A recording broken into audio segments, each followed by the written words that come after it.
vais rappeler les petits. En fait, veux-tu mon sport te lever? Ouais. Coucher. Au lieu que ce soit le papa de Amé, ça va être la maman de Amé. Ça va peut-être être un peu mieux. Bonjour, vous allez bien? Je suis vraiment contente de vous rencontrer. Placez-vous confortablement.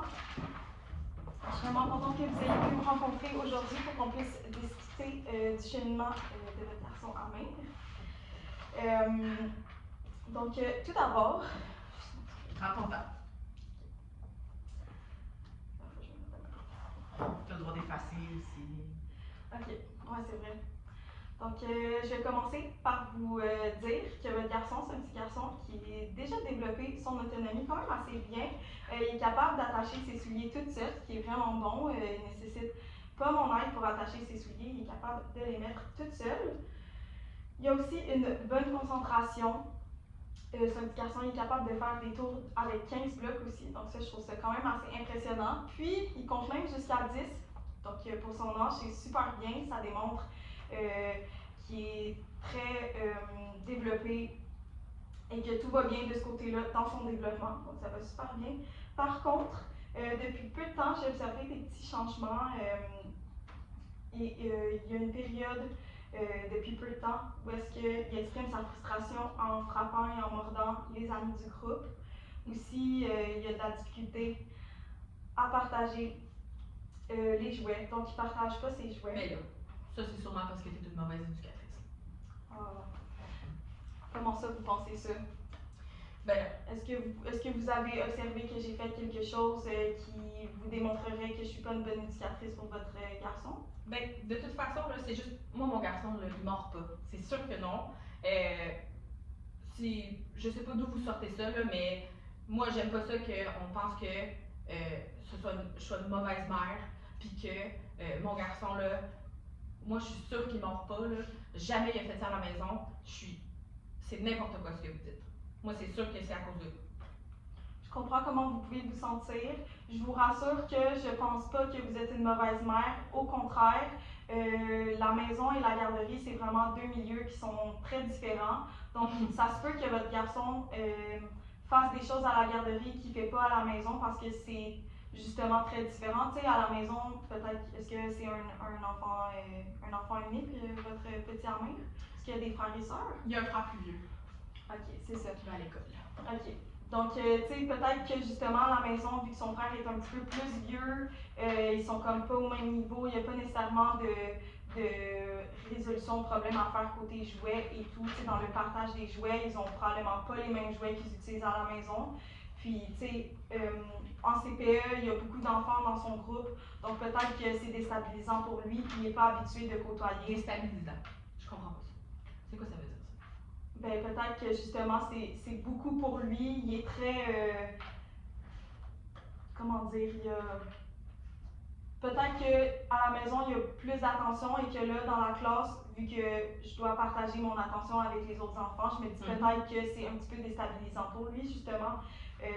Puis il y a peut-être un petit peu de difficulté à s'habituer à cette réalité-là, justement. Mais je comprends pas ça. Il est tellement pas comme ça à la maison, là. La maison, là, ça se passe bien. C'est toujours moi qui dois l'aider, par contre. C'est toujours moi. Mon mari fait rien. Il faut toujours que je fasse les tâches ménagères. Il faut que je fasse le souper tous les soirs. Il faut que je m'occupe de mon autre garçon.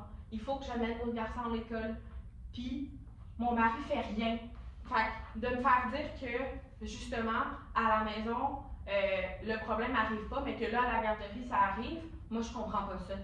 Je me dis toujours, ben, c'est soit que je fais quelque chose de pas correct ou qu'il y a quelque chose qui fonctionne pas avec ton organisation. Okay. Je suis sûre. Ok, je comprends, mais je suis désolée de savoir que vous faites tout seul à la maison et que vous n'avez pas nécessairement beaucoup d'aide de votre mari. C'est sûr que ça doit vraiment être dur pour vous de justement gérer tout ça, puis justement peut-être que parfois ça fait beaucoup pour vous, puis vous avez peut-être tendance à comme comment je peux dire? Prends ton temps. Vous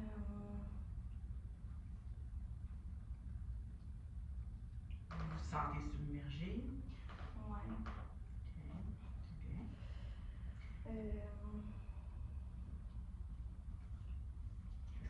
c'est ça. Peut-être qu'à la maison, il y a une grosse pression qui est sur vos épaules, puis que ça devient beaucoup, justement. Et peut-être qu'Amir le ressent, ça aussi, puis qu'à la garderie, ça peut venir modifier un petit peu son comportement. On ne sait pas, tu sais. Je sais que, justement, le fait que il y a des altercations un petit peu plus physiques avec les enfants du groupe, ça assure quand même une vigilance constante de ma part pour m'assurer de la sécurité du groupe. Donc, je suis sûre que, tu sais, on pourrait ensemble discuter de stratégies ou de choses qu'on pourrait faire pour votre garçon pour que, justement, il se sente un petit peu mieux là-dedans, peut-être qu'il ait l'attention qu'il mérite, peut-être que ça pourrait aider à enlever un petit peu ses comportements. Mais je veux juste vous assurer qu'à 2 ans, le partage, c'est pas un défi. Donc, votre enfant, il n'est pas en retard, ou tu sais, c'est tout à fait normal que Amir, parfois, qu'il veut pas parfois, j'efface parfois. Donc, c'est ça se peut que justement, il y ait de la difficulté dans son partage de jouets, c'est tout à fait normal, c'est un défi à cet âge-là. Mais je vous garantis que votre garçon, Amir, c'est un enfant très sociable et empathique. Lorsqu'il y a un enfant qui a de la difficulté ou qui est triste dans le groupe, qui se met à l'écart, votre garçon, sans hésitation, par lui-même, va aller le réconforter et s'assurer que cet enfant se sente mieux et qu'il soit un petit peu moins triste. Donc, je suis certaine, justement, qu'en regardant ensemble, on peut trouver une manière d'être une équipe ensemble avec le CPE et la maison pour qu'on puisse offrir un accompagnement digne de ce que Amir mérite. Puis je suis sûre que, justement, en travaillant là-dessus, son comportement va s'estomper. Donc, comme j'ai dit, c'est un garçon très social et empathique. Donc, je suis certaine qu'avec les bonnes stratégies, on peut arriver à modifier les comportements qu'on aime plus ou moins chez lui. Je vais embarquer comme éducatrice, OK? Parce qu'il y a des choses que je veux qu'il laisser des chances, là. Donc, j'embarque à la place de Laurie, OK? Oui, mais moi j'ai plein de problèmes à la maison. Mon mari fait jamais rien à la maison. Il s'occupe pas des enfants. Moi, je vais le tuer, ce gars-là. Je suis plus capable de lui. Je vais divorcer, puis je vais le tuer. Puis je te dis, Coralie, là, je suis plus capable de lui. J'ai plein de problèmes.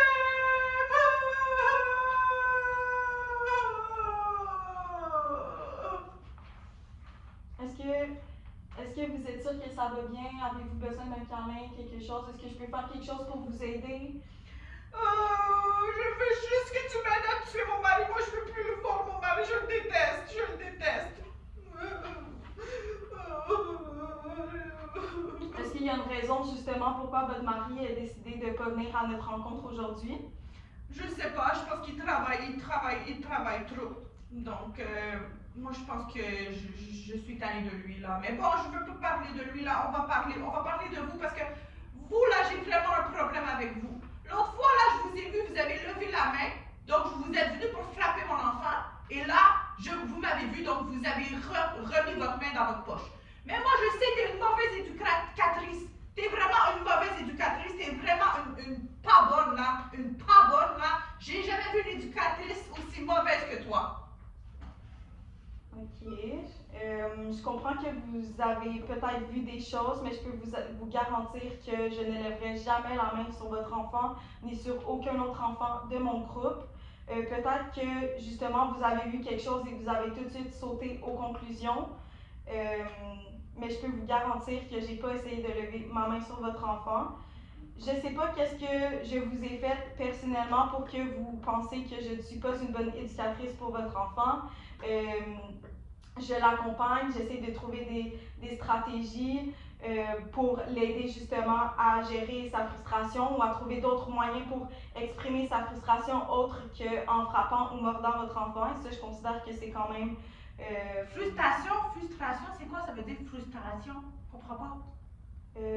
Votre enfant, quand il est fâché ou qu'il ressent une émotion de colère ou que c'est trop pour lui, il va frapper. Colère, comprends pas colère. Grrr, quand il est fâché. Oh, ok, comme ça, fâché, oui, comprends. Oui, exact. Donc, quand il est très fâché, sa manière à lui d'exprimer son émotion, ça va être d'avoir des altercations physiques avec les enfants, donc soit de frapper ou de mordre. Donc, voilà. Excellent. Félicitations.